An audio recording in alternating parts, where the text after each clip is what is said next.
All right, fellow babies, this is our Pachter Factor E3 predictions episode. I have to say, when Shane asked me to do this, I balked because I said there won't be any predictions at E3. There won't be anything announced there, so it doesn't matter. But I'm doing it anyway, so we'll see how this rolls. I don't think we're going to get very many minutes out of this. I'm going to kind of go press conference by press conference and just kind of tell you what I think you're going to see at E3.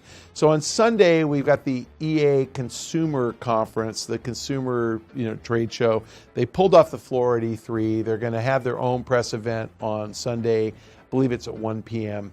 on June 12th.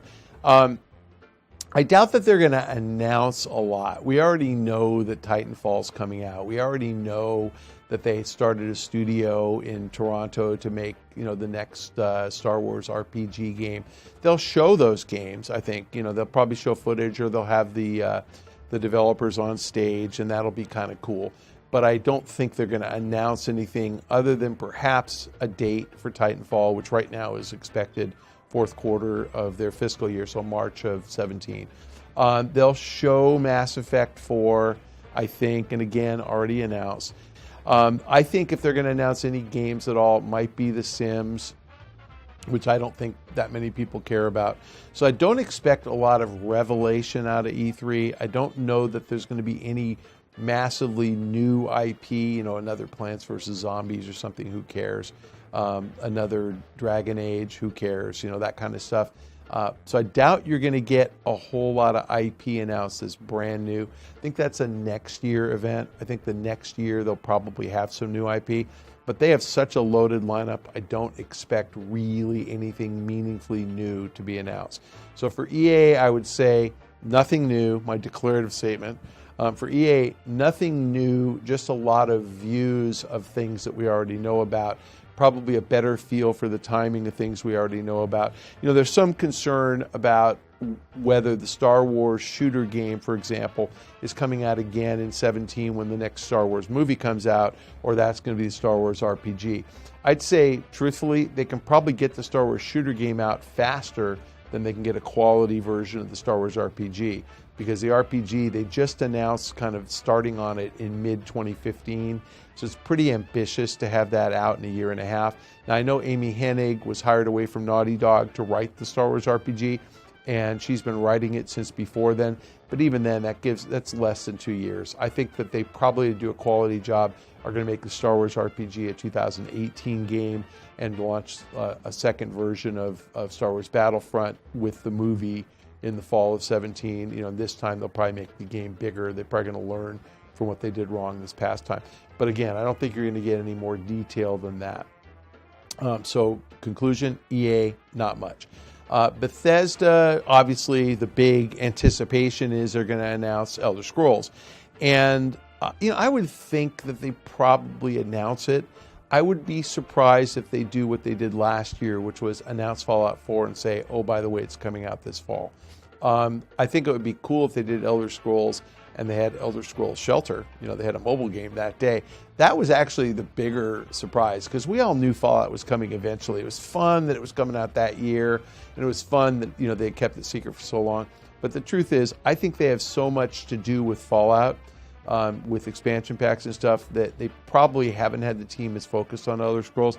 So I think you get an Elder Scrolls announcement. I think it's announced for a fall 17 launch. But again, I think you'll probably hear about some other stuff, maybe a Quake game announced. I mean, there's other stuff going on within Bethesda, but I don't expect anything for 16. I don't think they're going to do the same kind of press conference that they did last year.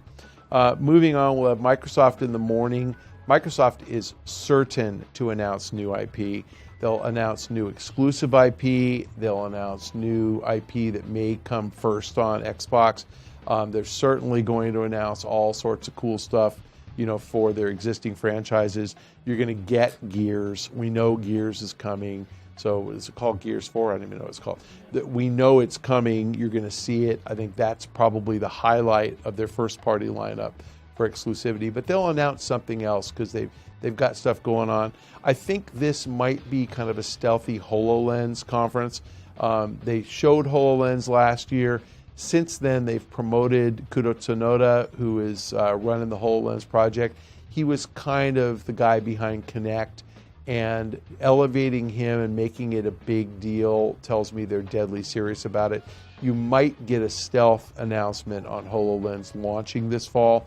I wouldn't be surprised. I think that they're kind of in that time frame.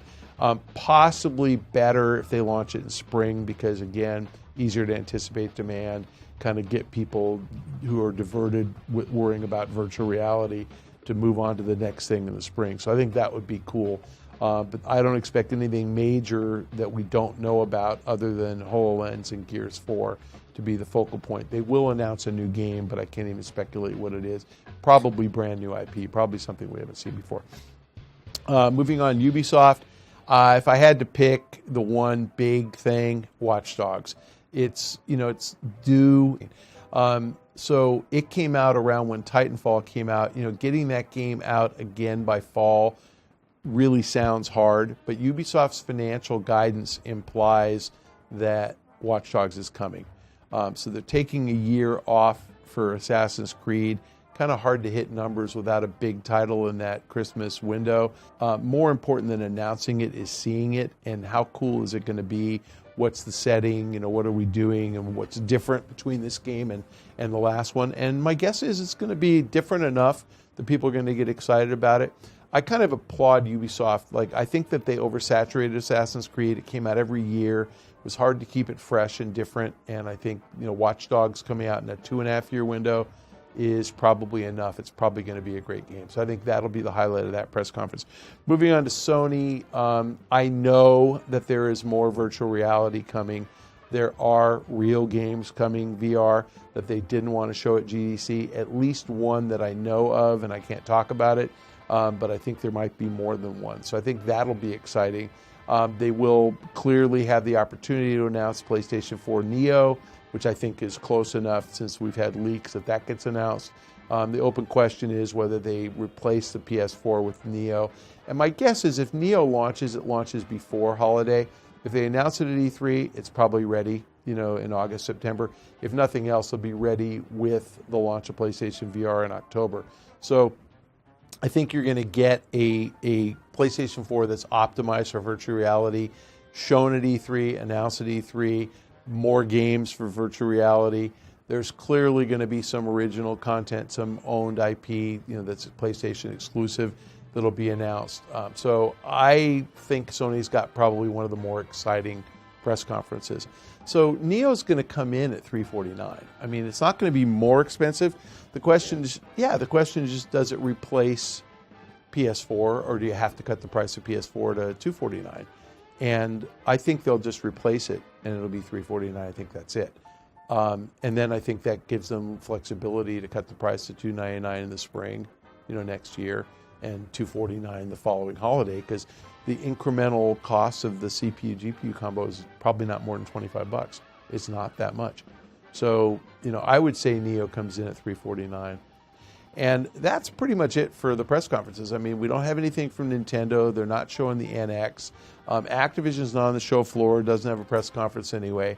Take-Two is at the show floor, but the Rockstar guys typically are not. So, I think typically you don't get announcements, at least since 04 or 05, of GTA games at E3. I think you might get an announcement of a Rockstar title at E3, but not by Rockstar. So you could see Red Dead. Last year, was it last year?